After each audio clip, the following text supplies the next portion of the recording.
Hello friends, welcome to Jenita's kitchen. இன்றைக்கி நம்ம பார்க்க போகிறது ஒரு சூப்பரான சிக்கன் குழம்புங்க. இது செய்ய தேவையான பொருட்கள்: சிக்கன் 1 kg, இஞ்சி சிறிதளவு, பூண்டு 10 நம்பர், சின்ன வெங்காயம் 150 கிராம், கொத்தமல்லி இலை, சீரகம் 1 டேபிள் ஸ்பூன், மிளகு அரை டீஸ்பூன், பெருஞ்சீரகம் 1 டேபிள் ஸ்பூன், வரமிளகாய், கொத்தமல்லி 2 டேபிள் ஸ்பூன், பட்டை 4 நம்பர்,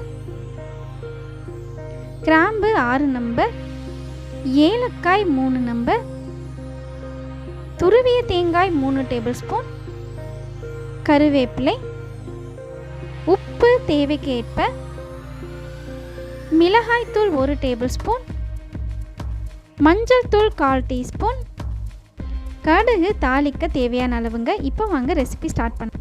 நான் ஒரு மிக்ஸி ஜாரில் கொஞ்சம் இஞ்சி எடுத்துருக்கேங்க, கூடவே கொஞ்சம் பூண்டு எடுத்துருக்கேங்க, ஒரு பச்சை மிளகாய் எடுத்துருக்கேங்க, கொஞ்சம் மல்லி இலை எடுத்துருக்கேங்க, 2 கையளவு சின்ன வெங்காயங்க. அதையெல்லாம் போட்டு 1-2 அரைச்சி எடுத்துக்கோங்க. இந்த குழம்புக்கு தேவையான ஒரு மசாலா ரெடி பண்ணலாங்க. நான் எடுத்து வச்சுருக்கிற மல்லி, அதுக்கப்புறம் சீரகம், மிளகு, பெருஞ்சீரகம், வரமிளகாய், இது எல்லாத்தையும் போட்டு ஒன்றா நம்ம வறுக்க போகிறோங்க.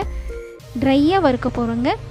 வரமிளகாய் நான் 4 தாங்க போட்டிருக்கேன். ஏன்னா எங்கள் வீட்டில் குழந்தைங்க காரம் சாப்பிட்றது இல்லைங்க. நீங்கள் கூட ஒரு 4 மிளகாய் ஆட் பண்ணிங்கன்னா குழம்பு டேஸ்ட் இன்னும் நல்லாயிருக்குங்க. கூடவே நான் எடுத்து வச்சுருக்கிற ஏலக்காய், பட்டை, கிராம்பு இது எல்லாத்தையுமே நான் சேர்த்திக்க போகிறேங்க. இப்போ எல்லாத்தையும் மொத்தமாக சேர்த்து கொஞ்சம் நேரம் ஒரு ஸ்மெல் வர அளவுக்கு கொஞ்சம் நல்லா வறுத்துருங்க.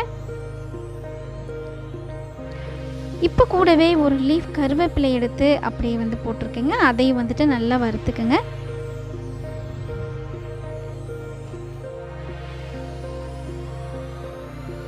இது வறுத்ததுக்கப்புறம் அப்படியே எடுத்து மிக்ஸி ஜாரில் போட்டு வச்சுக்கலாங்க.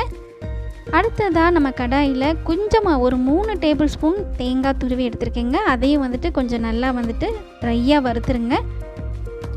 இப்போ தேங்காவை ட்ரையாக நல்லா வறுக்கணுங்க. இதோட கலர் சேஞ்ச் ஆகிற வரைக்கும் நல்லா வறுக்கணுங்க. பாருங்கள், இப்போ கொஞ்சம் கலர் சேஞ்ச் ஆகி கொஞ்சம் ப்ரௌன் கலராக மாற ஆரம்பிச்சிருச்சு. இந்த ஸ்டேஜில் இந்த தேங்காயும் இப்போ மல்லி சீரகம்லாம் வறுத்து வச்சுருந்தது இல்லைங்களா, அதையும் கூட சேர்த்து ஒன்றா நல்லா நைஸாக அரைச்சி எடுத்துக்கோங்க. கொஞ்சம் தண்ணி ஆட் பண்ணி அரைச்சிக்கோங்க. இப்போ குழம்பு ஸ்டார்ட் பண்ணலாங்க. கடாயில் எண்ணெய் ஊற்றிருக்கேங்க. எண்ணெய் சூடானதுக்கப்புறம் நான் ஃபஸ்ட்டு அரைச்சி வச்சுருந்தேன் இல்லைங்களா, வெங்காயம், பச்சை மிளகா, அந்த பேஸ்ட் இருக்கு இல்லைங்களா, அந்த பேஸ்ட் இதில் ஆட் பண்ணி அதில் அந்த பச்சை வாசம், இஞ்சி பூண்டோட பச்சை வாசம், வெங்காயத்தோட பச்சை வாசம் போகிற அளவுக்கு பொறுமையாக கொஞ்சம் நேரம் வதக்கி எடுங்க.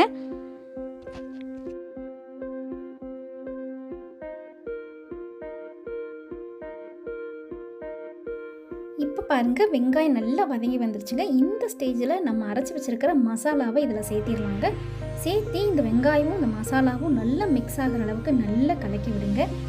இந்த மசாலாவோட பச்சை வாசம் போகணுங்க. அதுக்காக இந்த எண்ணெயிலே கொஞ்சம் நேரம் நல்லா இதை பரட்டி விடலாங்க.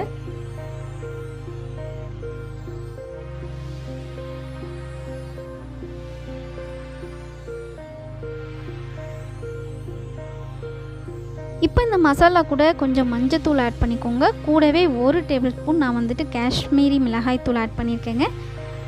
அதையும் சேர்த்து நல்லா மொத்தமாக எல்லாத்தையும் வதக்குங்க.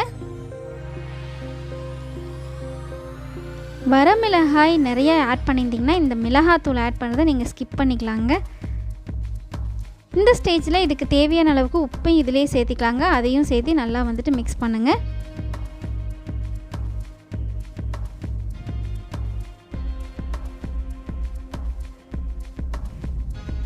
இப்போ பாருங்கள், நல்லா எண்ணெய் பிரிஞ்சு வந்துருச்சு. இந்த டைமில் நான் க்ளீன் பண்ணி வச்சுருந்த 1 kg சிக்கனை இதில் ஆட் பண்ணுறேங்க.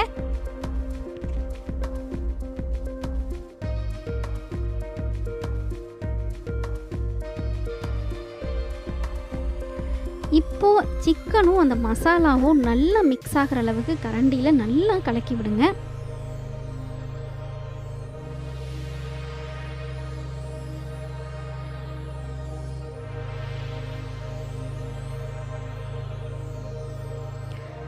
இப்போ இந்த சிக்கன் கூட நம்ம கொஞ்சம் கருவேப்பிலையை ஆட் பண்ணி கூடவே இந்த சிக்கன் வேகறதுக்கு தேவையான அளவு தண்ணியும் ஊற்றி நல்லா மிக்ஸ் பண்ண போகிறோங்க.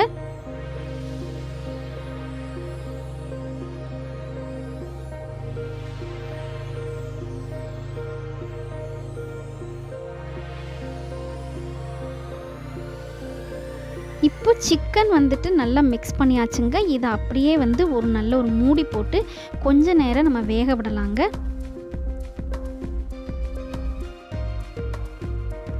இப்போ மசாலாலாம் மிக்ஸ் ஆகி குழம்பு நல்லா கொதிச்சிட்ருக்குங்க. இந்த டைமில் இதுக்கு தேவையான கொத்தமல்லி இலையை மேலே அப்படியே தூவி விடுங்க. கூடவே இதை அப்படியே மிக்ஸ் பண்ணுங்கள். இந்த குழம்புக்கு தேவையான உப்பு காரம் எல்லாம் இந்த இடத்துல கரெக்டாக இருக்கான்னு செக் பண்ணிக்கோங்க. பத்தலைன்னா கொஞ்சம் ஆட் பண்ணி மிக்ஸ் பண்ணிக்கோங்க. இப்போ நம்மளோட சிக்கன் குழம்பு ரெடி ஆயிடுச்சுங்க. நல்லா வெந்து நல்லா குழம்பு வற்றி வந்துருச்சுங்க.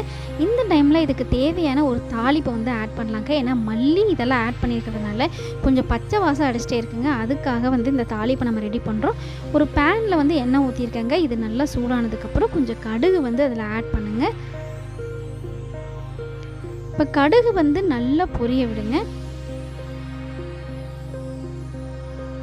இப்போ கடுகு நல்லா பொரிஞ்சதுக்கப்புறம் ஒரு சின்ன வெங்காயத்தை நான் பொடி பொடியாக கட் பண்ணி வச்சுருக்கேங்க. அதை இதில் வந்து சேர்த்துடலாங்க. இப்போ இது நல்லா பொரிய விடுங்க. சின்ன வெங்காயம் பொரிஞ்சு நல்லா ப்ரௌன் கலராக சேஞ்ச் ஆகணுங்க. பாருங்கள், இப்போ நல்லா ப்ரௌன் கலராக சேஞ்ச் ஆகிடுச்சு. இந்த டைமில் நம்மக்கிட்ட இருக்கிற கருவேப்பிலையை அதில் ஆட் பண்ணுங்கள். அதுவும் நல்லா பொரியணுங்க. இப்போ பொரிஞ்சு வந்த நம்மளோட தாளிப்பை எடுத்து நம்மளோட குழம்புல வந்து இப்போ ஆட் பண்ண போகிறோங்க. தாளிப்பு ஆட் பண்ணதுக்கப்புறம் குழம்போட அந்த பச்சை ஸ்மெல் வந்துட்டு போயிட்டு குழம்பு பர்ஃபெக்டாக நம்மளுக்கு ரெடி ஆயிருங்க. தாளிப்பு ஆட் பண்ணும்போது குழம்பு கொதிச்சிட்ருக்கிற மாதிரி பார்த்துக்கோங்க. ஆஃப் பண்ணி வச்ச குழம்புல வந்துட்டு தாளிப்பை ஊற்றாதீங்க. இப்போ இந்த டைமே வந்துட்டு நல்லா வந்துட்டு ஒரு தடவை மிக்ஸ் பண்ணி விட்டுருங்க. அவ்வளோதான் ஃப்ரெண்ட்ஸ், நம்மளோட குழம்பு இப்போ ரெடி ஆயிடுச்சு. இந்த குழம்பு எப்படி இருந்ததுன்னு செஞ்சு பார்த்து கமெண்ட் செக்ஷனில் கமெண்ட் பண்ணுங்கள். இந்த சேனலை ஃபஸ்ட் டைம் பார்க்குறதா இருந்துச்சுன்னா மறக்காமல் என்னோடய சேனலை லைக் பண்ணுங்கள், ஷேர் பண்ணுங்கள், சப்ஸ்கிரைப் பண்ணுங்கள். கூடவே பெல் ஐக்கானை கிளிக் பண்ணுங்கள். தேங்க்யூ.